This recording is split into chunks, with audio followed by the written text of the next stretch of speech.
Good morning guys. तर आज आहे संडेसाठी मी प्लॅन केला आहे. म्हटलं आज आहे ना काहीतरी छान बोलवते मुलांना खायला. मी घरातलं सगळं काम आवरलं बरं. आज मला 12 वाजले सगळं काम आवरायला. कपडे धुतले, फरशी पुसली, भांडे घासले, कपडे वाळू घातले. माझी आंघोळ राहिली होती. म्हटलं आंघोळ करावं, फ्रेश व्हावं मस्तपैकी.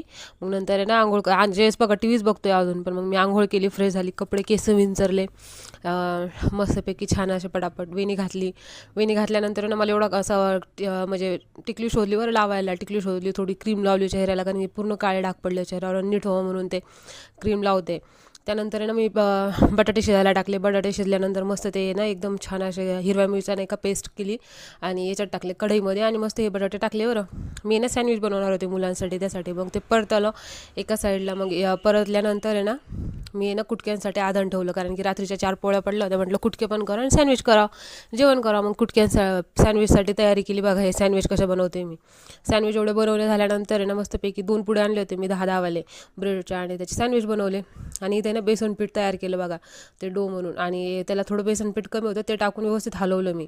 मग नंतर मस्तपैकी आहे ना मी म्हणजे हलवत होते, आणि राज माझ्यासोबत आहे ना बघत होता मी काय करायला काय नाही, आणि थोडा डान्स करत होता बरं.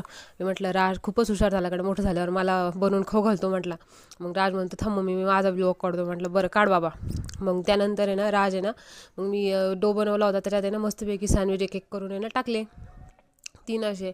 आणि राज बघा कसं डान्स करतो इथं, ढिंक चिका बनवून मला बनवून तो माझा व्हिडिओ नको काढून. म्हटलं ठीक आहे. एका साईडला माझे कुटके पण झाले बघा तयार, आणि त्या एका साईडला मी मस्तपैकी सँडविच तळते छान असं.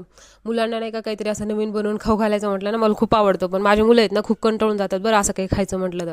त्यांना तेलकट ऑइली जास्त आवडत नाही, पण मला असं वाटतं ट्राय करावं बाबा, मुलांना आवडतं थोडंफार आपल्याकडून जेवढं होईल. मग उरलेलं आहे ना थोडंसं बेसन पीठ होतं, त्याचे मी भजे केले, आणि थोडेफार भजे, आणि आपले हे सँडविच तयार आहे.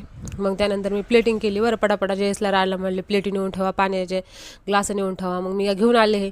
तोपर्यंत राजन हे प्रॉपर सगळं सामान घेऊन आले होतं. मग मी राजला जेसला वाढलं बरं ताटात सँडविच, प्लेटिंग व्यवस्थित केली, भजे हे, आणि त्यांना दिलं खायला.